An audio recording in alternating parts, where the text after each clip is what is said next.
Welcome back to the Fumbled Out of Bounds podcast, where our motto here is football, football, and more football. Here we go. On this episode of the Fumbled Out of Bounds podcast, our first guest, University of Central Florida's finest, Julian Bright, joins the boys to talk about what's on our mind in the football world, this past week's winners and losers, fantasy players that we think are pretenders, and guys that could rebound, and lastly, our Week 2 NFL locks of the week. Let's go. I want to say something in the chat because I was saving these takes for tonight, but I think that might have been the worst trade of your young career. Oh, that's the Tyson one? The Trey Sermon one, yes. Why? Oh, well, that should be your first thought of the day. That will That's the kind of shit that I'm talking Actually, about. we will know who won that trade Sunday, is when we will know who won that trade. What was the trade? You will either be screwed or you'll be okay. I sent Denzel Mims a third this year and Tyson Williams for Trey Sermon. I feel like Chase won. I know he was a healthy scratch, but everybody else is a bunch of nobodies. I didn't need a third, and you do not know Kyle Shanahan. I mean, I'm playing this Shanahan roulette. I just simply will not draft the 49ers running Trey back. Sermon is not a Kyle Shanahan running back. All right, Him being a healthy scratch. Let's get into it then. Yeah, all right. Let's get into it. All right. We want to start from the top. I'll go first. Let's talk about the San Francisco 49ers because we can talk about Ayuk and we can talk about the backfield. That's your top of mind, the 49ers? Sure. Why not? It's on the brain. I just traded for Trey Sermon. Top of mind. Yeah. So, my opinion, okay, Connor, do you want to start as Elijah Mitchell owner? It has nothing to do with my Elijah Mitchell share. It has Clarence has Elijah Mitchell. No, I do. Clarence doesn't have Elijah Mitchell? No. Oh, okay, never mind. He is Hasty. Yeah. He is Hasty. Here's why I do not think Trey Sermon makes any sense for Shanahan offense, excuse me. Trey Sermon ran a 4.6. Every successful running back in the Shanahan offense is two things: explosive and can cut. Trey Sermon is neither of those. Elijah Mitchell ran the wide zone offense in college. It makes a lot of sense. Still, that backfield is a cluster, and I would not be mortgaging my future to it. How is getting rid of Tyson Williams mortgaging your future? No, I'm saying I wouldn't be relying on Trey Sermon as one of my guys moving forward is what I'm saying, or any 49ers running back. I would not want to be starting a 49ers running back. I would never want to start a 49ers running back, and him being a healthy scratch is definitely a big sign that would scare me if I had Trey Sermon. But I think Kyle Shanahan drafting Trey Sermon dispels anything that would be like. How do you know he drafted him? How do you know it wasn't the personnel department? Because Kyle Shanahan runs that entire team. Yeah, I don't know. Were you listening to Lombardi? Were you listening to Lombardi yesterday, Connor? No, I didn't listen to Lombardi yesterday. Basically, he was talking about that the 49ers did move up to 3 for Mac Jones because Shanahan and his dad were watching him when they were in Cabo together. And then after 3 months, the front office convinced Shanahan to take Lance instead. So the idea is that 49ers did want. So that shows right there that Shanahan might not be calling the final shot. No, and that's part of it. Also, I mean, there is one theory out there that Sermon was a healthy scratch because they needed the special teams depth, and he doesn't contribute on special teams. But still, if he's not going to be a scratch now, Mostert got hurt. He'll be. No, he's not. But Sunday, here's what we'll know: if Elijah Mitchell gets more snaps and more carries, or JaMychal Hasty, whoever it is, that's who the starter is, because all three of them will be there. I think what I'm trying to say about this, though, is what Chase did makes complete sense, because Tyson, even he has a good year, is going to be meaningless to Chase. That guy is not going to be anything relevant next year, which is the concerning factor of why did Nick get him? That makes no sense at all. But to be able to offload him to a potential, running back starter on a team that produces dynamic runners, that's at least worth a swing. And I know he's been trying to get Mems off his bench forever. He tried to send him to me last week. Yeah. Even after the whole Mims 40-yard thing. catch, one Yeah. snap, 40 yards for Mims last night. Last weekend. Well, we could spend a whole show on the 49ers backfield, but yeah, you- but I was it's more fascinating interested for me. in talking about Ayuk, and I mean, I just thought, Trey Lance comes in for one snap, throws a touchdown pass, and then you have Ayuk, you have Deebo Samuel go off, you have Ayuk, just goose egg everywhere. Dynasty owners are, everybody playing fantasy is like, what the hell is going on? You have Trent Sherfield. I mean, what? And Shanahan came out today and said something about Ayuk basically just needs to play better. I didn't realize that he wasn't playing very good. You guys got anything? Kittle only dropped 9 as well. So I think the 49ers offense will continue to turn up through the season. I don't think week 1, all their stats is like a huge red alarm immediately. But yeah, I did see that quote on Ayuk, and it's never good when a head coach says something like that about their player. That would definitely have me horrified. Denzel Mims vibes. Just straight calling him out, be better. That's not awesome. Straight up, he was like, he needs to be a lot better than the person behind him. And it was like, oh. Also, Jimmy, the person behind him is Trent Sherfield. I mean, come on, like, not great. Yeah, like, come on, that's not good. Not good. All right. Okay, my top of mind is I am a complete fire fest when it comes to trading sometimes, because I'm in major regret mode of trading for Raheem Mostert last season and shipping away what would be my guarantee championship QB1, Matt Stafford. I don't know what kind of like numbnut action my brain was on at the time, but I'm paying for it right now. And it's still not even stopping me from putting up the most points in the league. So you guys would be it's been 1 week. Screwed. It's been 1 week. It and seems not to to me, mention you traded Wentz for Herbert as well. So you could have Stafford, Herbert. That trade and is Kyler. not nearly as bad, in my opinion, as the Oh, Mostert. no, I 100% I agree had Zach that Wilson and Wentz out of that. And mind you, Wentz put up more points than Herbert in week 1. Now, I'm not going to overreact here, but nobody was talking about that. So let's bring quiet. that to the focus. The haters. Yeah, the haters are are quiet. so mad. And Zach Wilson looks like the future Prince of New York. So okay. What could go wrong? So that's my top of mind. That's good. Julian, go ahead. I found out about top of mind 5 seconds ago. So top of mind for me is just how depressed I could potentially be tomorrow night in Washington watching the Giants game. That is terrifying me, and I'm living with the thought of how much I'm going to regret buying a plane ticket and a ticket to that game. So, you're going to Washington? Oh, you're actually going. That's awesome. Julian, tell them what you're wearing. Julian, tell them what you're wearing. Yeah, so I forgot my Giants jerseys at home in St. Pete. I'm in Orlando right now. But I did find a jersey that I had just like thrown in my bring to the thrift store pile. And it's my old Landon Collins jersey, which isn't ideal since he plays for the football team now. Yeah, that's going to be a little awkward. Man, so I'll probably throw duct tape Collins on there, jersey? write Peppers in, and he'll only get 30% of the snaps regardless. Year 2 Landon Collins in New York was he was a legend. Yeah. I mean, that was when he was a Pro Bowler, and I'm pretty sure that's when he got it. I think it's a color rush jersey, isn't it? I think he was Defensive Player of the Year. He was in the running at least. Well, he was up there, but he was a Pro Bowler for sure. He was on God mode, yeah. You know, watch Julius Peppers get cooked by everyone tomorrow. Yeah, Logan Thomas is going to go off. He got destroyed by Noah Fant on multiple occasions. So bad.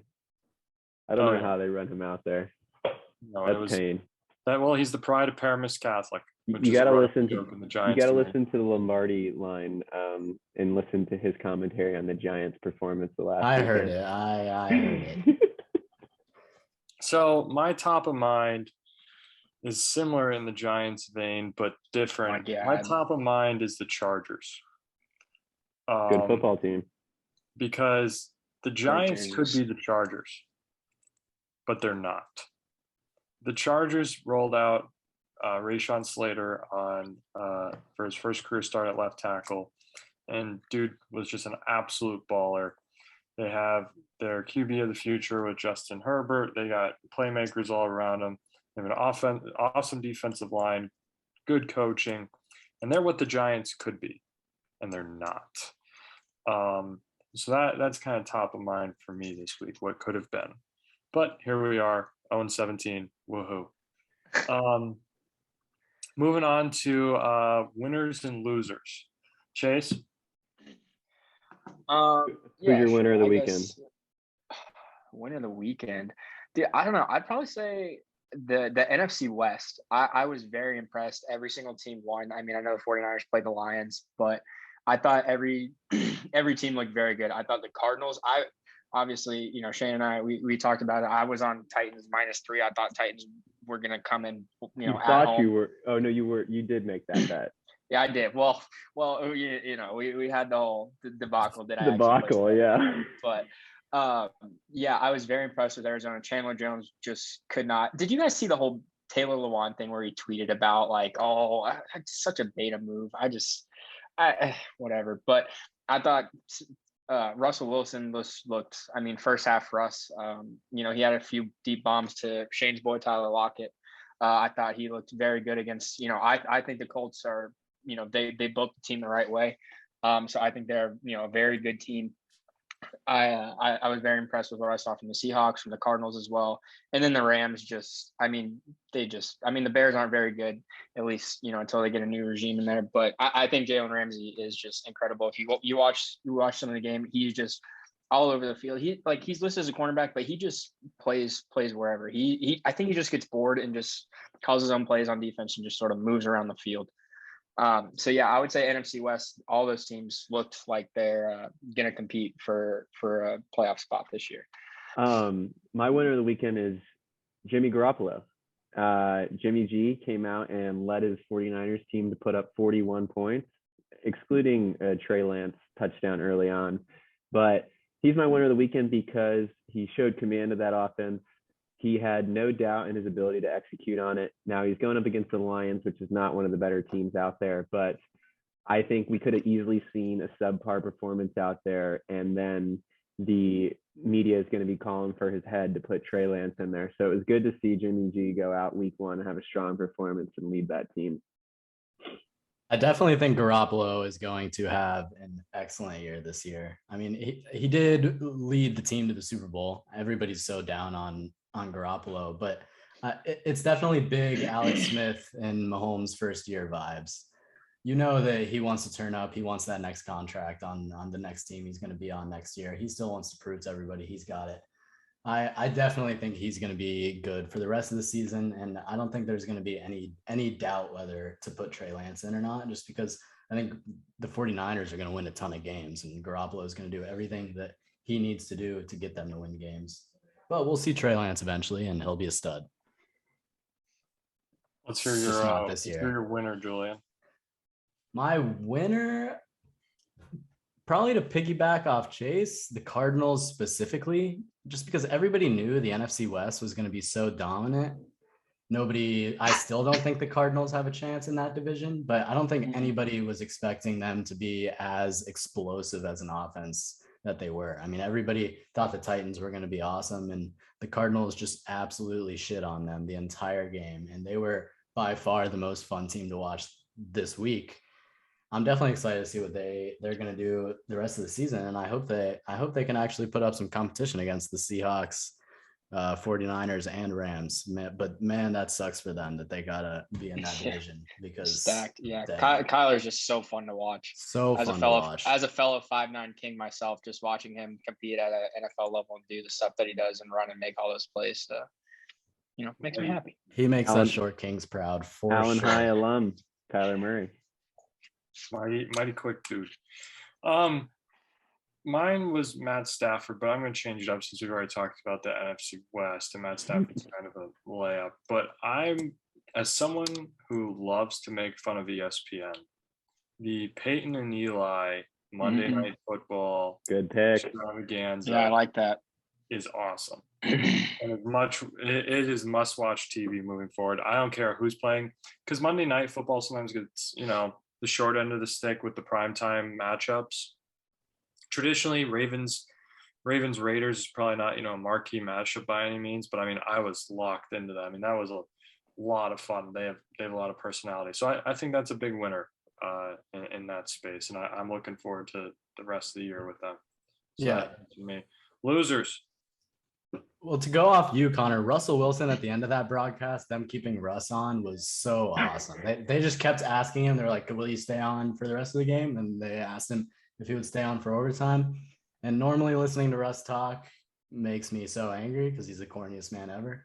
But that was awesome. I definitely hope to hear more stories out of Eli in the future because he was pretty bland. But Peyton, man, he was incredible. He could be the number one broadcaster at the moment he stepped in there. You can see why ESPN has been trying to like give him a bag and a half to, do Monday Night Football. I mean, it's evident the natural talent he has. I mean, he's always had a huge personality, but being able to communicate it and, keep people engaged, it was fun to watch. And I think as Eli gets more comfortable, he'll get more involved. He's pretty dry. So yeah. I'm excited for that. I thought that was a big. Yeah, I wish they could have been in the same room. That's probably really that triggered me so much. I mean, they're brothers. I think eventually they will be though. Yeah, I thought the first quarter was a little rough. I feel like there was that one where they're trying to like break down a play, and it seemed like the Raiders were running like almost no huddle, and it was like they were drawing up a play that they'd ran like 4 plays ago, and you're trying to watch the game and you're trying to watch the play. But I definitely think they figured it out towards the end. But I agree. I thought it was very cool. On the flip side, losers, I'm going to switch it up a little bit. I'm going to move to college. I'm going to cover my bases. I'm just going to say the ACC. Fucking sucks, that's a pussy move, Chase. Okay. All right. Florida State in particular. I mean, Jacksonville State. I mean, I don't know. Shane was texting me. It was like, hey, are you watching the game? I'm like, dude, I need to watch the game against Jacksonville State. Like, I don't even know. And then the dude proposing at the end, like, good for them. But I mean, come on, that's just cringe. And then also, go ahead. The worst thing about Florida State is after a week of feeling optimism of we just played Notre Dame and what could be a top 5 game of the year excitement wise, the national country was watching, we feel like we're turning a corner. You just fall flat on your face and lose on a Hail Mary to Jacksonville State, and Notre Dame almost loses to Tulsa.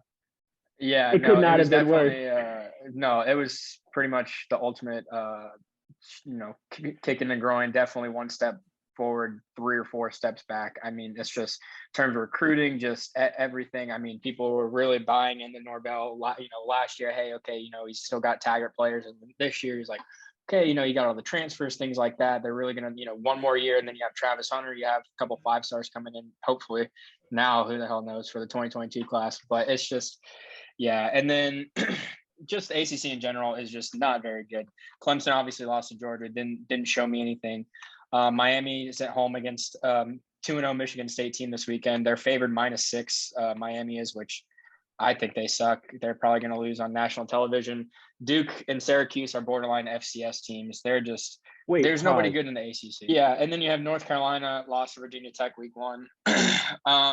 There's just really not a lot of hope for the ACC, and then you got this whole expansion with SEC and, some of the Big 12 teams. In ACC, you just haven't really heard anything. So it's just a cluster down here in the Atlantic Coastal Conference. That is terrible. I agree. Florida State, major loser. My secondary loser is Texas, but I'm not going to talk about that because we already talked about college football. Texas, get wrecked. Not back. My loser of the week is none other than Michael Haddad. Michael took as many L's as he possibly could this week, starting off with his namesake Gus Bus tearing his ACL 6 days ago, the week before the season starts. Michael thought, oh, I'm going to start this season. I got a new RB2, going to be able to play this guy whenever I want. Bam, ACL tear. What an L to catch. And then he tops it off by barely being able to put up triple digits in the first week. His starting running back has negative points while his RB1 can put up a measly 3. The tight end he traded a first rounder and Brandon Ayuk for puts up 3.5. Michael could not catch any wins this week, and he's my bona fide loser of the week. Who was the starting running back? Aaron Jones and Ronald Jones. Oh yeah, man. Just the combo you want to have when you think you're fine for a run. Just put it on the record, he lost to my team, who had number 1 overall pick last year, and started Boston Scott and Tyson Williams is my RB1 and RB2 this week. I don't think Michael has any picks next year either. No, he's got no first rounder. Yeah. He doesn't have a first rounder for the next 2 years. Yikes. Pain. All right, Connor. My loser, I was gonna say just like the two, fantasy hype trains from the 49ers of Sermon and Ayuk, but I'm going to go with Saquon Barkley owners. I like that. Fantasy owners, people who have Managers? Saquon Barkley on their team, because it's pretty simple. He tore his ACL. That sucks. He tore in week 2 of last year. Most people are back 12 months later. For some reason, he's not. I just got a notification on my phone that he's unlikely to be quote unquote unleashed versus the football team tomorrow. So basically, I would bet he does nothing tomorrow. We're recording this on Wednesday on the short week. So you just lost him for 2 weeks, because last week he on EPA, according to Next Gen, he was the most inefficient runner in the league. It was bad. And this is a pretty big year for him. He kind of needs to put up, or Contract I year. think the noise is going to start getting turned up, that he might not, like the noise might get turned up for the next regime about his contract extension. He might have a Todd Gurley-like regression. That It would be tragic. very interesting. I don't know if Julian wants to piggyback off of that at all. Yeah, I mean, he wasn't good at all. It's definitely concerning that he couldn't come back after a year and turn up. I definitely don't understand the fact that we just ran him up the middle every single time he got the ball, or the fact that we're not feeding him, because if he's ready to play, he should be ready to play. So I don't understand why we're being so cautious with him constantly. But yeah, I mean, I'm worried. I think he's supposed to be this generational talent, but we have yet to see that, and I'm curious to see when it's coming. For my own mental health, I hope that he does turn up tomorrow, but I do not believe so at all. Agreed. And who's your loser? Yeah, I mean, I could go Giants, I could go Packers, where nobody could have expected they were bad. I'm gonna go though with anybody who had 49ers at -9.5, because that must have been the most painful beat of all time. I was sweating so hard, and I had them in countless teasers. And then I think I had them at 6.5 straight up, or 7.5, and I had them at 7.5 and still made it. But anybody who had 9.5, that sucked, because they were up by God knows how much the whole game. And yeah, I think they were up 16 with 2.5 minutes left. I turned the game off, yeah. and then I saw that it was getting close, and I was freaking out. So shout out to anybody that had them 9.5. I thought it was going to be the backdoor cover of my life, because I took Lions plus 7.5 in the pool. That's funny. That is funny. Okay, so now we're going to do a little more of a fantasy-centric segment with the pretenders and the rebounds. I'd say we just pick one guy here.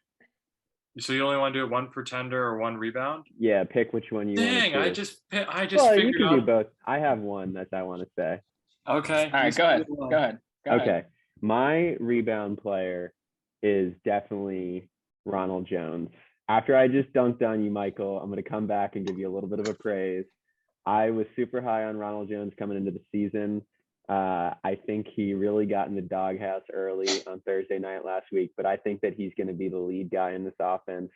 And I think they're going to lean on the run game more often than they did in the Dallas game. I think that Dallas just was built to be passed on, and they just decided to dominate them all over. But Rojo will bounce back, and I think he'll finish the season as the top 24 running back. Like it. Chase Michael? Yeah, I just briefly changed it just because I thought my pretender was, or my bounce back was too easy. I'm gonna go Cortland Sutton.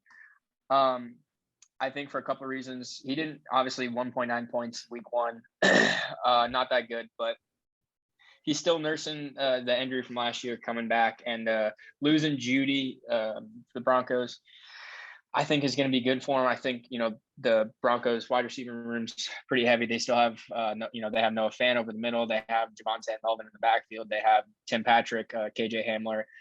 So, I think Sutton's now the bona fide one, whereas, earlier, probably last week, I would have seen Judy and Sutton as 1A, 1B. But they got Jacksonville this week. Teddy Two Gloves, I 100% agree with Fangio that he's the right choice at quarterback for the Broncos. So a bad week 1, but I definitely can see him. I mean, I'm not sure. I want to say top 24, but probably a top 30. So, he's a solid, third wide receiver, in redraft, I guess. I definitely think that's probably his floor, though. He and Teddy hopefully can figure it out. He's, gets closer and closer to 100% health. And your no, that's fine.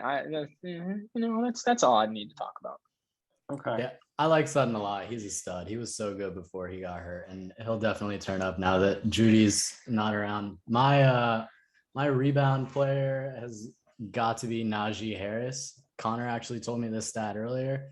The man had 100% of the snaps in his game last week. Not a single other running back got a single touch other than Najee Harris. That is a fantasy manager's wet dream right there. The man only put up 5 points, but he's a stud. He was a beast coming out of college. The Steelers obviously loved him. He's going to have a hell of a year, and 5 points is nothing to be worried about. I've been trying to buy low from the guy in my league that has him all day today. He's not budging, I guess, because he's not an idiot, unfortunately. But anybody that has managers in their leagues that are idiots and have Najee Harris and are freaking out about 5 points, steal him from their team, because the dude is going to have a monster year. Yeah, that's an excellent one. So I had Sutton written down, but I have 2 rebounds. Robert Woods had a down week by Robert Woods standards of I think I saw like 10 points. I don't think that's going to be. I think he's going to be a solid 13 to 16 point week guy in that offense. Other one is Allen Robinson going up against that Rams defense is no easy task when you're other than Montgomery, the only offensive weapon on the team.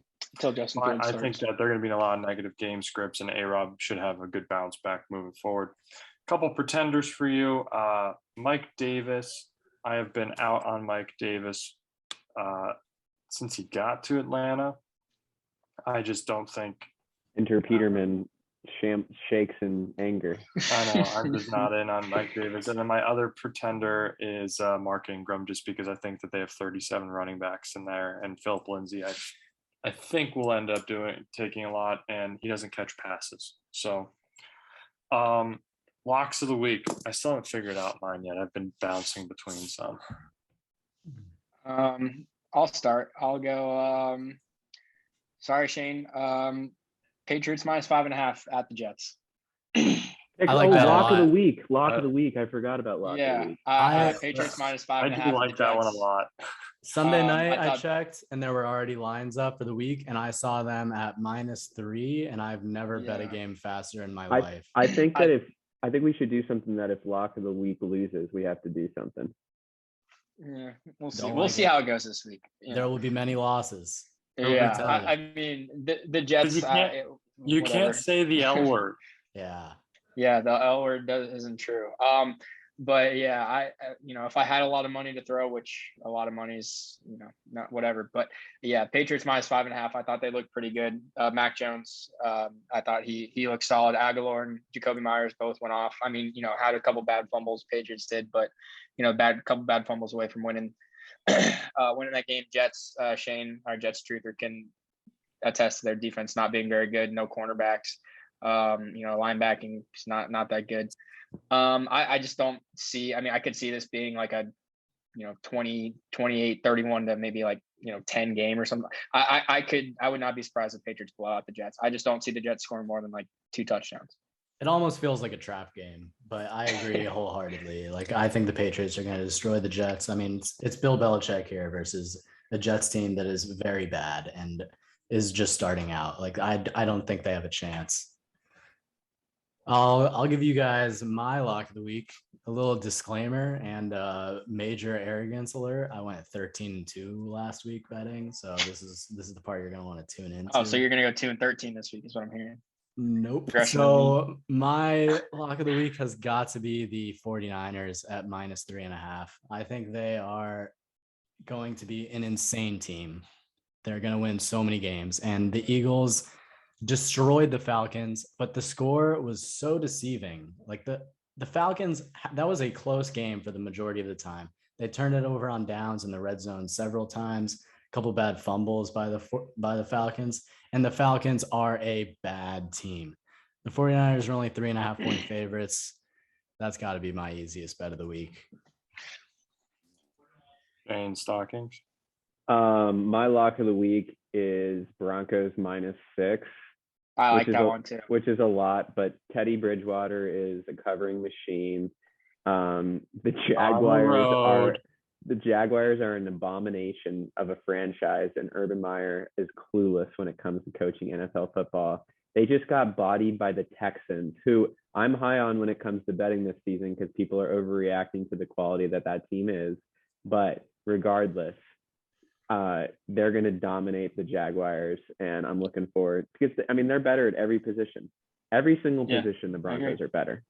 So we'll see. All right, Connor, take us home.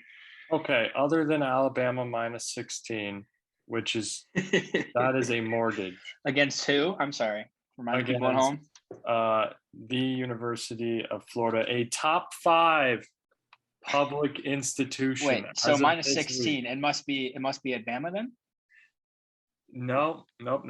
It is against a team where their head coach doesn't want to put in the electric starting quarterback. Dude, you're talking a lot of heat. You guys would be -45 against Bama. It's just content. I'm just angling for content. That's all. A little propaganda. The one that has not been mentioned, there's been a couple mentioned that I really like, but to be a little different, I kind of like, I don't like saying this out loud, but I kind of like Bengals +3. Love it. If I would the go, Bears are bad. If I would go that route, I love a teaser with the Bengals and the Packers. The Packers are going to blow the doors off the Lions. I almost want to bet them at -11 because I honestly think that they could cover that. But if you tease them and the Bengals, get the Bengals at whatever +6.5, I have them here somewhere. You get them at +9 if you tease it. Yeah, plus 8.5, and then get the Packers down to 5.5. I'm sorry, I don't see how that loses. Can't lose teaser. You can't. Julian Bright can't lose teaser. That's okay. Fun. Well, that's a wrap. Any final things? Yep. Go Giants. Gators are going to win this weekend, 30-27. Does Anthony Richardson play? He's practiced every day. He plays and scores 2 touchdowns, 1 rushing, 1 throwing. I mean, if Anthony Richardson shows up and scores 3 touchdowns against Alabama, just start building the statue. Somebody the other day said he's the Heisman leader right now, which is hilarious. Brother, he doesn't even start. Which is hilarious. He's had like 20 snaps and he's the Heisman. There's not even a lot of competition. FAU and USF. There's no competition right now. Although our Matt Corral. Chase, sneaky. As a Florida State fan, when you see a guy like Anthony Richardson coming up on the Gators, does that scare you? Dude, they got KZ. They got nothing to worry about. Tell me that guy. He's like Lamar Jackson and Cam Newton combined. No, he's what? He's like 6'6", like 220. He's 6'4", 240. Yeah, I knew it was 240. I couldn't remember. Yeah, no, he's just a unit. I know how. It pains me to say it, but I know Dan Mullen's a great QB coach. I think that's where he got most of his prowess from in terms of coaching. One last thing, just not to talk about the Gators. I was really impressed with the rookie wide receivers, Jamar Chase, Devonta Smith, Jalen Waddle. I thought they all played very well, lived up to the hype. Not Elijah Moore. Well, I meant like the good ones. Yeah, the Terrace Marshall, Elijah Moore hype trains are not looking too good after week 1, but it's week 1. There's a lot of football left, and I'm excited for this weekend and obviously the weekends coming up. See, Julian, as a Devontae Smith truther, was trying to do some victory laps, I'm sure, in his head, but doesn't realize that Devontae Smith would be like the wide receiver 3 on the Giants and would be basically irrelevant. So Tony. And we have our Prince, Sterling Shepard. The GOAT. Also, one last thing, Nick, thanks for Tyreek Hill. That is a fun player to watch and have on your fantasy team. Respectfully, mostly high character dudes. Thank you for listening to this episode of the Fumbled Out of Bounds podcast. Please remember to like, comment, subscribe, and let us know what you want to talk about next time.